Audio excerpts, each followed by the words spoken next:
감리교에서 발행하는 기독교 타임즈에 최근에 신천지와 관련된 다음과 같은 기사가 소개된 적이 있습니다.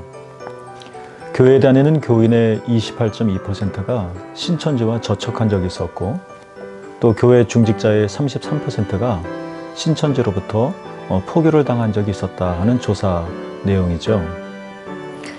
이 기사를 보면 신천지가 지금 교회와 매우 가까이 있다 하는 것들을 분명하게 알 수 있을 것 같습니다. 요한계시록 7장 4장에 보면 마지막 날에 구원받을 사람의 수가 14만 4천 명이다 라는 내용이 있습니다. 그런데 신천지는 이 14만 4천 명을 매우 위험하게 해석하고 있죠. 14만 4천 명을 사실적인 숫자로 이해하면서, 그러니까 하나, 둘, 셋, 네 명, 이렇게 14만 4천 명이 구원을 받을 수 있다는 것이 그들의 주장입니다.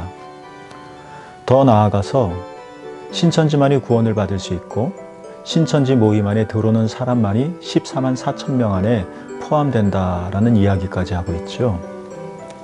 그렇지만 이 모든 주장들은 잘못된 것입니다. 신천지에만 구원이 있다 하는 것도 당연히 틀린 말일 뿐만 아니라 구원받을 사람이 14만 4천 명이다 라는 내용도 당연히 틀린 내용이죠. 여러분, 정말 14만 4천 명만이 구원을 받을까요?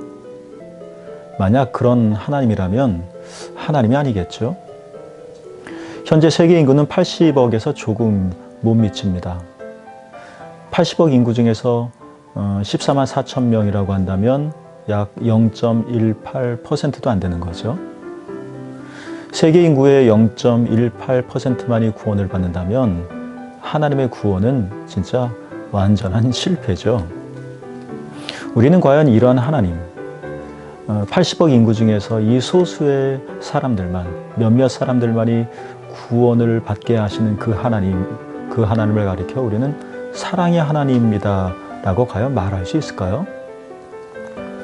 14만 4천 명이 의미하는 것은 어떤 것일까? 잠깐 좀 생각해 보려고 합니다.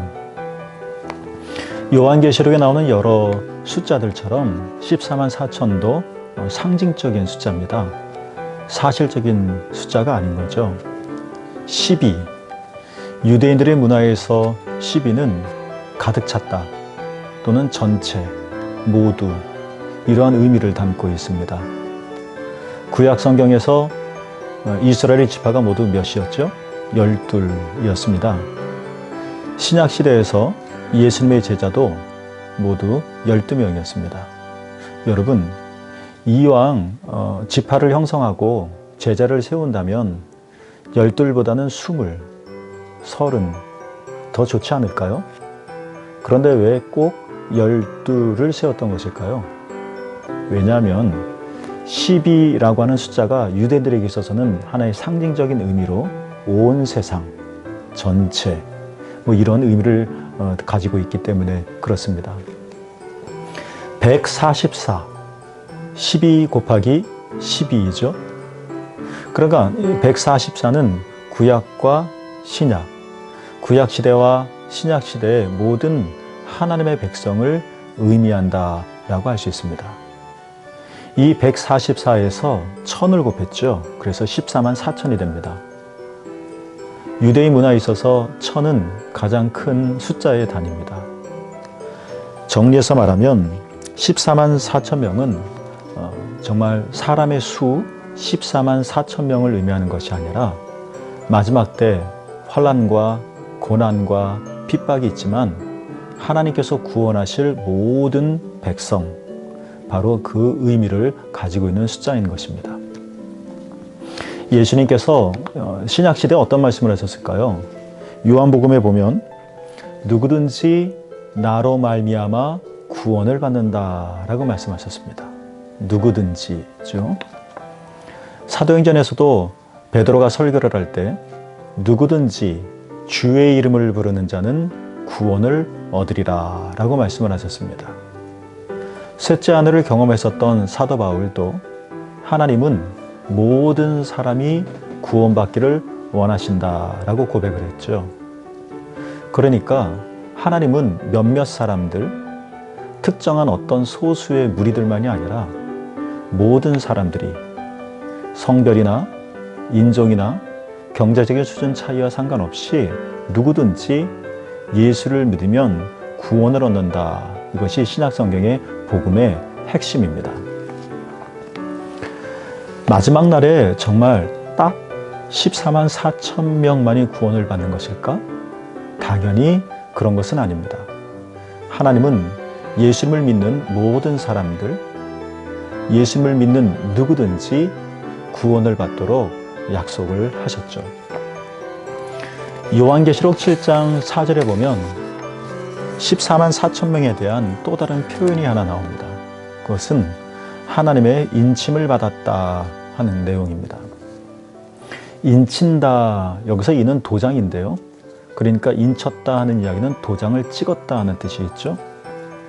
도장을 찍었다는 것은 소유를 의미하는 것입니다. 내 소유이니까 절대로 빼앗기지 않겠다.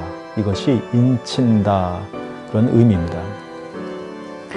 요한계시록을 보면 7개의 봉인이 하나씩 풀릴 때마다 극심한 재앙과 환난을 겪습니다. 6번째 봉인이 풀리는 그때 사람들은 이 하나님의 심판과 재앙이 너무나도 심해서 누가 하나님의 심판에서 살아남을 수 있겠는가 하면서 울부짖죠. 이게 6장의 내용인데요. 7장에서 하나님께서 대답하십니다. 그리고 그 대답의 내용은 바로 14만 4천인 것입니다. 하나님이 도장을 찍었다는 겁니다. 그러니 극심한 환난과 혼돈과 어려움 속에서도 하나님께서 도장을 찍으셔서 하나님의 소유로 삼으시고, 그래서 영원한 죽음에 결코 빼앗기지 않을 하나님의 모든 구원받을 백성, 그것이 14만 4천이라고 하는 단어로 표현되어진 것이죠. 하나님께서 인치셨다 하는 내용은 신약 성경에서는 성령으로 인치셨다라는 표현으로 바뀝니다. 예수님을 나의 구주로 믿는 모든 사람들 안에는 성령이 임하십니다. 우리는 그것을 성령 내주라고 말합니다. 성령께서 내 안에 계시다는 것이죠. 성령께서 내 안에 계셔서 나를 인도하시고 나와 함께 하시고 환난의 길을 걷고 사망의 골짜기를 걸을 때도 나를 지키시고 나를 보호하셔서 마지막 시간에까지 이를 수 있도록 인도하여 주신다 하는 그 보증이 바로 내 안에 계신 성령이라는 것입니다. 신천지는 한국교회에 구원이 없다고 말합니다. 한국교회가 행음을 했기 때문에 그렇다고 말을 하죠. 신천지의 지적과 상관없이 한국교회가 잘못한 것들을 회개하며 바로 잡아야 할 책임은 여전히 가지고 있을 것입니다. 그렇지만 신천지의 주장처럼 예수를 믿어도 결코 구원을 받을 수 없다. 14만 4천 명에 들어야만 구원을 받을 수 있다라는 그들의 주장은 정말 틀린 것이죠. 14만 4천 명을 사실적인 숫자로 해석해서 우리 모임에 들어오는 사람만이 14만 4천 명이 되어지고 그들만이 구원을 받을 수 있다라고 만약 누가 말한다면 그것은 100% 이단입니다. 우리는 하나님의 지혜로 그 미혹을 깨닫고 두려워할 필요가 하나도 없는 것이죠. 14만 4천이라고 하는 이 숫자에 미혹되거나 0.18%에 내가 과연 어떻게 들어갈 수 있을까? 마음을 무겁게 갖거나 힘들어할 이유가 하나도 없습니다. 하나님은 이 땅에 있는 모든 사람들을 14만 4천 명이라고 하는 매우 작은 소수에 경쟁적으로 구원시키려고 하지 않으십니다. 하나님은 모든 사람들이 구원받기를 원하시고 하나님은 누구든지 예수 이름을 부르는 자는 구원을 받도록 하셨습니다. 속지 말아야 하는 것이죠. 주님 오시는 그날까지 우리에게는 많은 문제가 일어날 것이고 또 환난과 역경이 있을 것입니다. 그러나 여러분 걱정하지 마십시오. 성령께서 여러분과 함께 하십니다. 사단이 우리를 흔들지라도 하나님께서는 성령으로 우리를 인치셨습니다. 하나님께서는 성령으로 여러분 모두를 소유하여 주셨습니다. 그 어떤 것도 여러분의 영혼을, 여러분의 삶을 빼앗아 가지 못할 것입니다. 예수님이 우리를 구원하셨고 성령이 지금도 우리와 함께 하십니다.